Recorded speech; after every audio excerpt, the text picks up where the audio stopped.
So, following on from my third video where we spoke about early specialisation, we're now going to focus on a topic which is very broad and links really well to specialisation, which is going to be about player behaviours.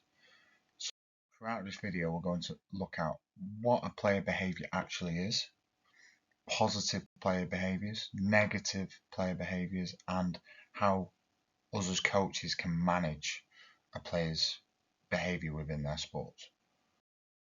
So what actually is a player behaviour? Eng in 2020 described that a player behaviour is influenced by human behaviour, which is a complex, reflective and impulsive process.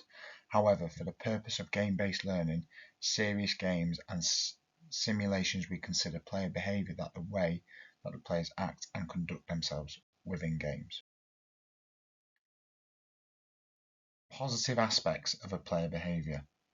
So for me as a coach, there's three areas that I've looked at which I think that are really important for a player to have a positive player behaviour.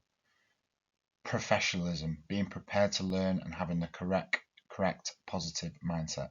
Also having the respect for the coach can show the coach that you are willing to learn and be prepared to work hard throughout the session. Appearance.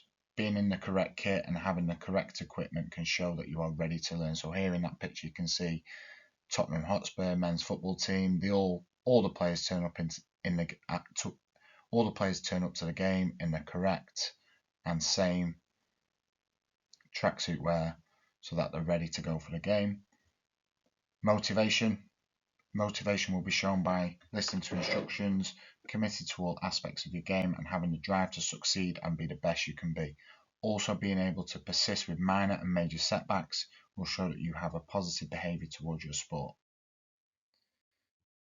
Rule modifications to compete in talent identification and talent development games can have a positive cognitive effect and behavioural outcome for players. So what does a positive behaviour look like to me?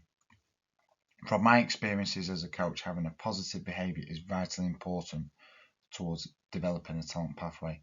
In my coaching environment, for a player to take as much as they can from the session, they need to come with a right attitude for the whole time frame of the session. By listening, working hard and taking on information that I give them, I can see that having a positive behaviour and mindset will lead to more success throughout the session. So a player who turns up with a positive mindset will take more from the session than a player who turns up with a negative mindset. And now we're going to move on to the negative areas of a behaviour.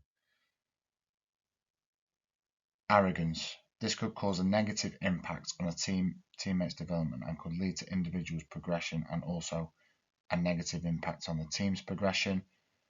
Not respecting the coach. This could lead to not taking on feedback, not listening to instructions, not engaging in the session and not trying their best throughout the session.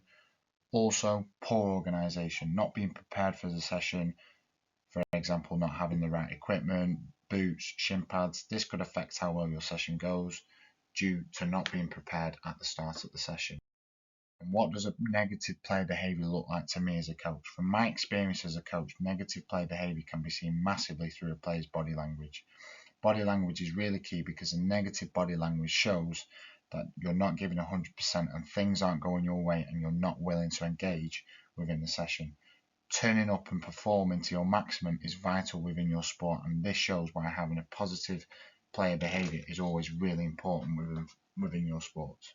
So we've now outlined the positive and negative effects of a player behaviour, but these aspects can always be managed within a team environment. The coach can sometimes have an impact on how a player behaves.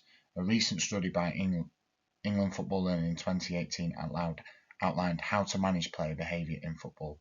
These top 10 tips include a club language. Creating a club language. Being clear to the athletes as a coach that using the correct language is so important when in the club environment.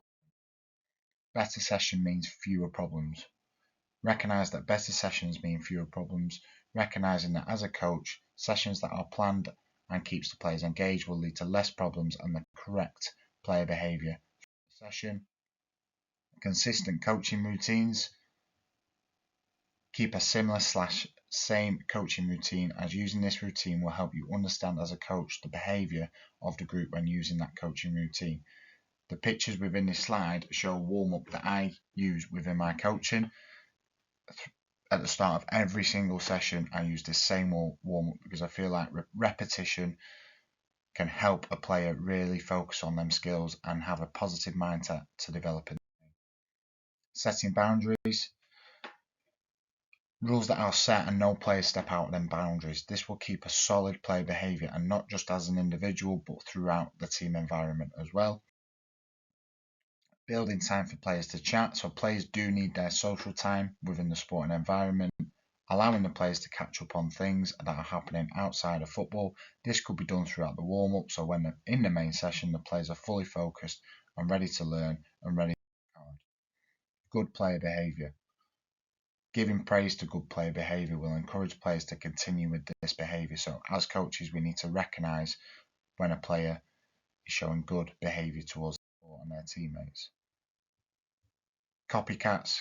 Copying the incorrect behaviours isn't allowed. This will reflect poorly on the overall behaviour of the group. However, if an athlete is looking up to a role model in the group, copying should be allowed. So within there's a negative side to copying and a positive side. Unacceptable behaviour.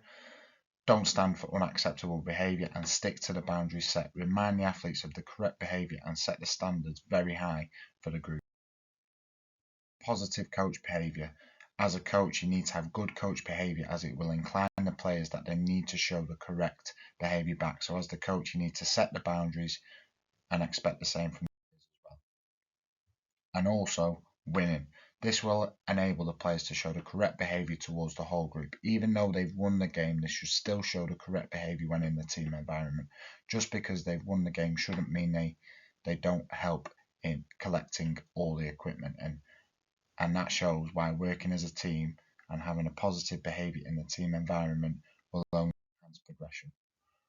So, to conclude over this video, we've spoke about the impact of players' behaviours within the groups, and Achampong in 2018 described how sports can provide rules, models and some behavioural patterns and directions for development of growing awareness of social context.